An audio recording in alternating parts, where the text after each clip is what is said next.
på samma sätt tror jag. Här kommer RICKARD IVARS. Får vi se en aggressiv...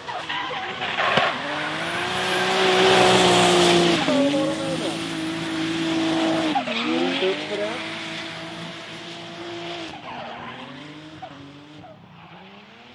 Jajamän. Jag tycker det var en jävligt fett åk ändå. Det var liksom, ja det var grymt, det var all in.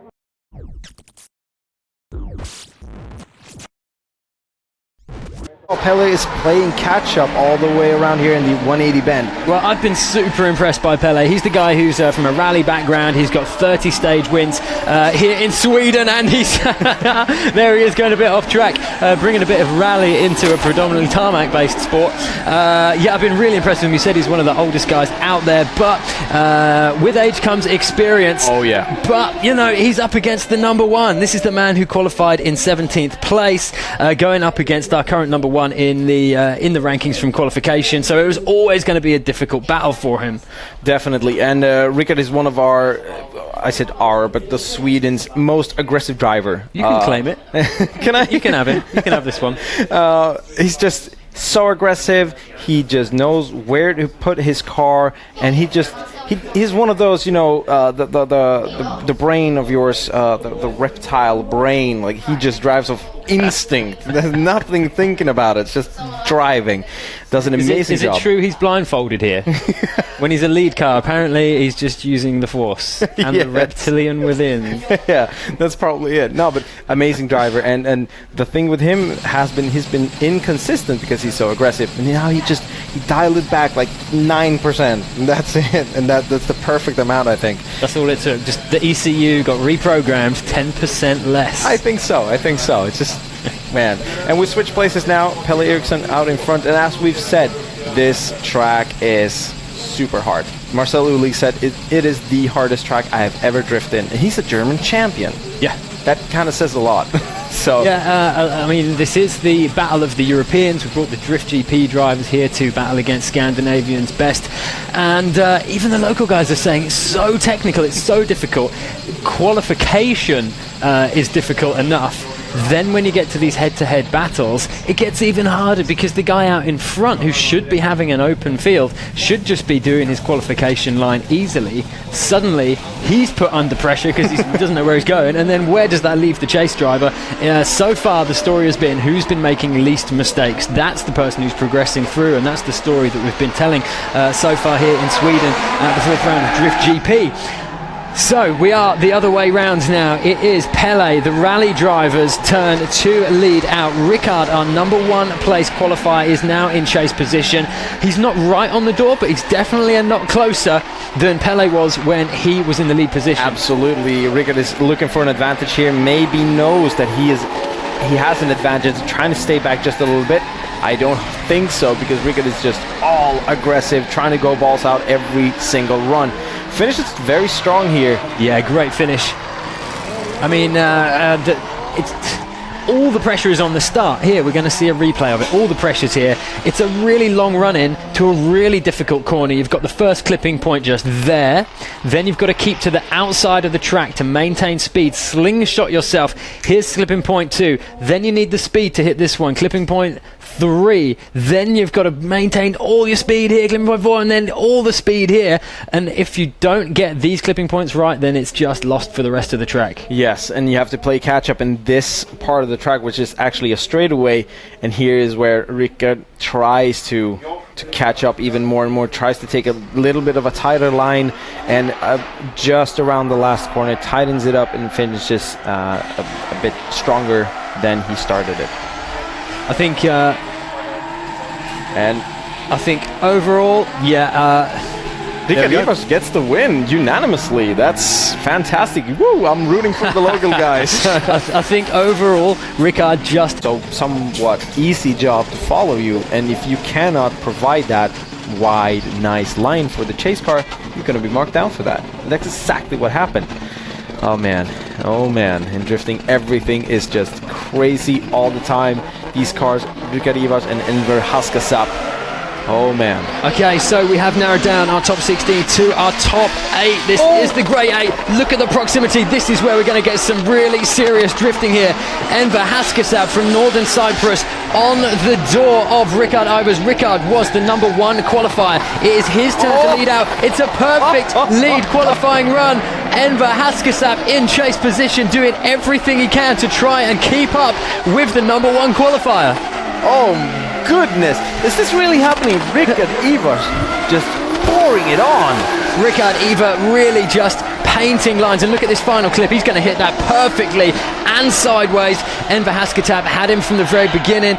There's a big cheer coming from the local home crowd. They're all behind Rickard Ivars. The hairs are standing up on Dennis Stavens. Arms up in the studio booth here. That was some crazy drifting. Here is the replay. Oh man, I don't even know what to say here. Like, look at this transition. He throws the car backwards into it and still maintains the exact line the judges want to see. This is it has to be a 95-point qualifying run if we would be in qualifying right now. Fantastic run by Rickard Ivars. I'm not saying that because I like him and he's a local.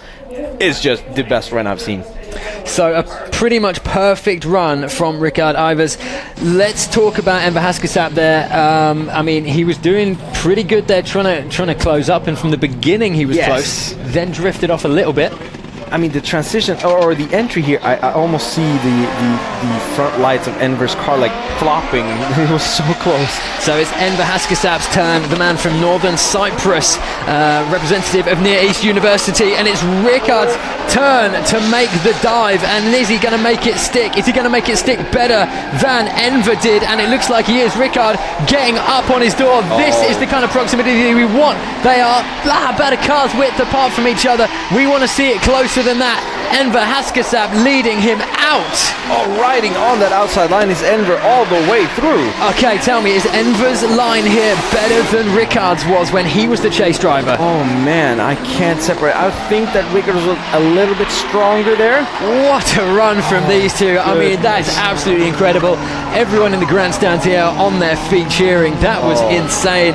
One of the best runs, well, one of the best battles we've seen yet in this contest, if not in the series. A great way to start our grade 8, I would say. Man, that's a huge mistake from Rickard here. Yeah, I didn't spot that in the first time round, but here it becomes evident in the replays. Is it a matter of who's making the least amount of mistakes? I think if Rickard hadn't made that mistake, well, hello. Rickard is going through. I'm going to have to grab one of the judges to talk us through it, because there was a big mistake there. So we're going to see what these guys made of that mistake. I mean, they obviously think that the distance Enver had during his chase run wasn't outweighed by Rickard's run. That is just...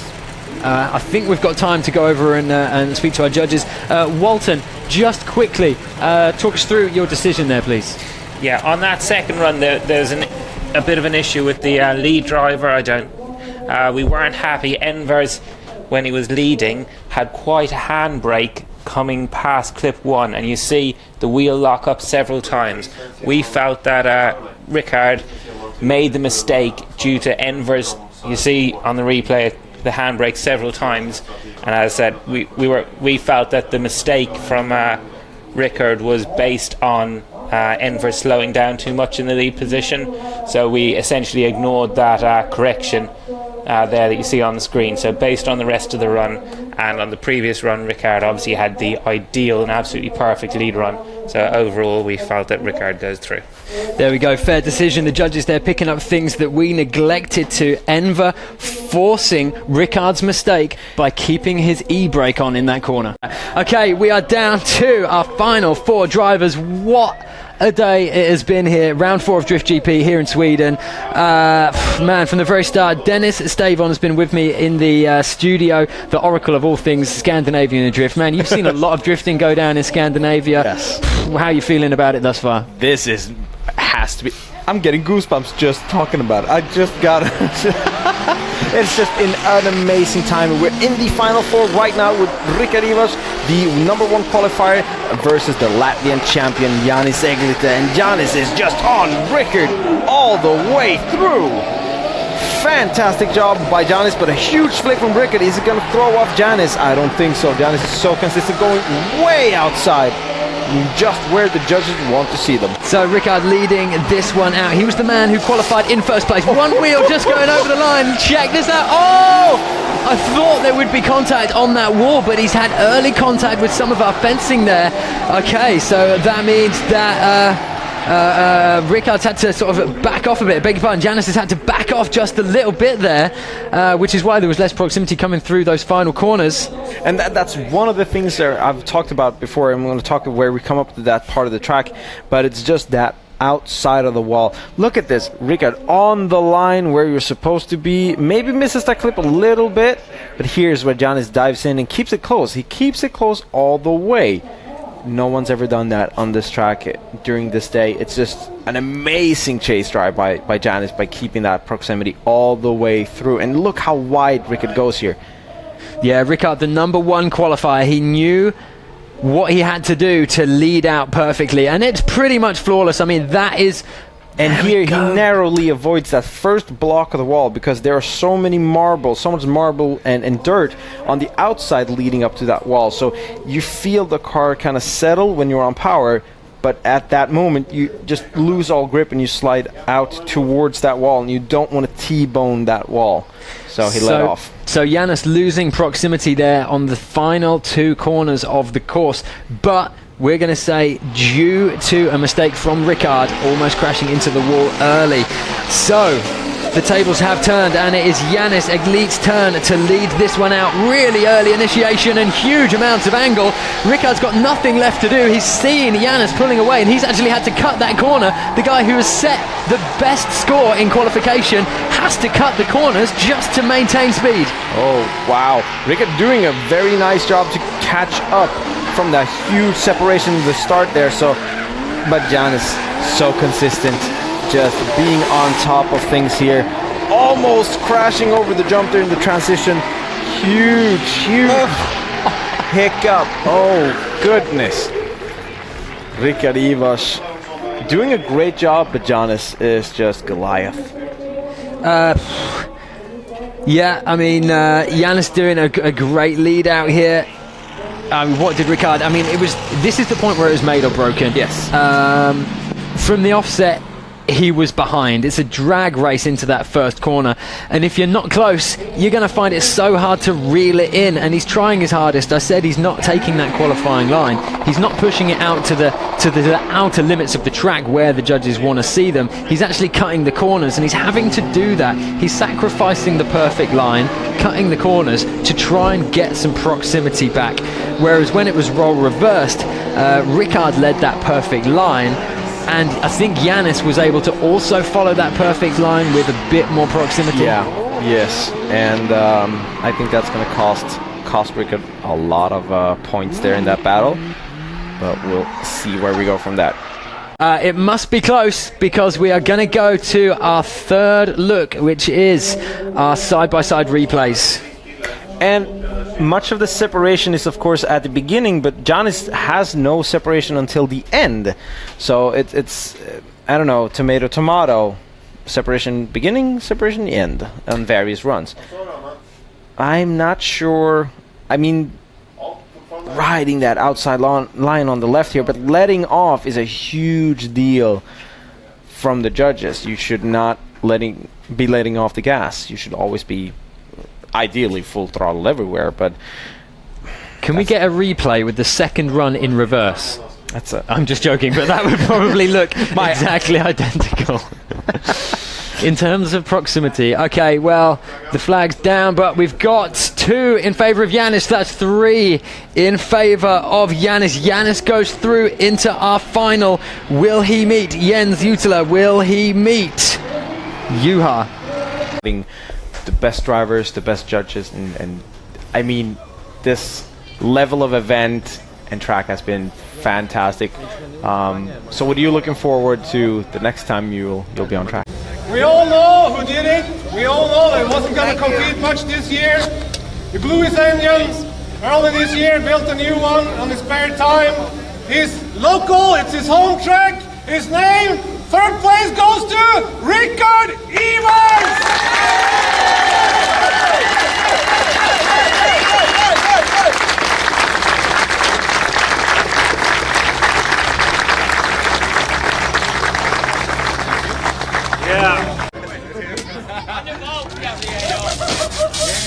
Here we go. Once again, applause, please. The crazy guy from the streets, RICKARD IVARS. We have Fredrik Sjödin, Mr. 500. The angle doesn't matter here. It only slows you down. Yeah. So you want to have maybe as little angle as possible. This guy right here doesn't know how to drive without angle. No, or aggressiveness. He always throws it in 4th, 5th, 6th gear.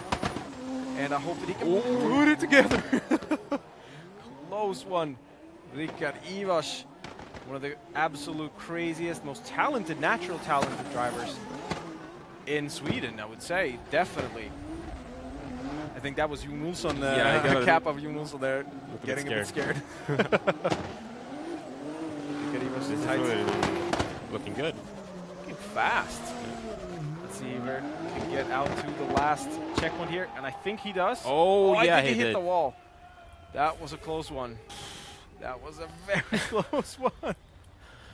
Holy moly. And yeah, the crowd seems to like it. Yeah. I heard you seeing how 24.2. He took all those. He qualified first place in the Drift GP in Eskilstuna. And that's among the top drivers. So far he's leading by 10 seconds. That's a crazy gap. That's a crazy amount of time on this track. On such a small track, yes. All right, after the first run, this is RICKARD IVARS at the top, and 24:20 is the time to beat. Behind him, Alexander Granlund, Dennis Wikberg. This is the top qualifier. Yeah. But he's happy. He didn't even Two use his events in second a run. row. Yeah, he didn't even use his second run. What a bragger. What a bragger. Now, super humble, super fun, always a smile on his face. Like, he's just, I told him last night in the lobby of the hotel, I told him, like, so, what's your strategy? He's like, I don't know, man. And I told him, do your thing. Just do your thing. You're good at what you do, so just be in your zone, do your thing. Try not to think too much about it. And he's like, yeah, that's probably what's going to happen.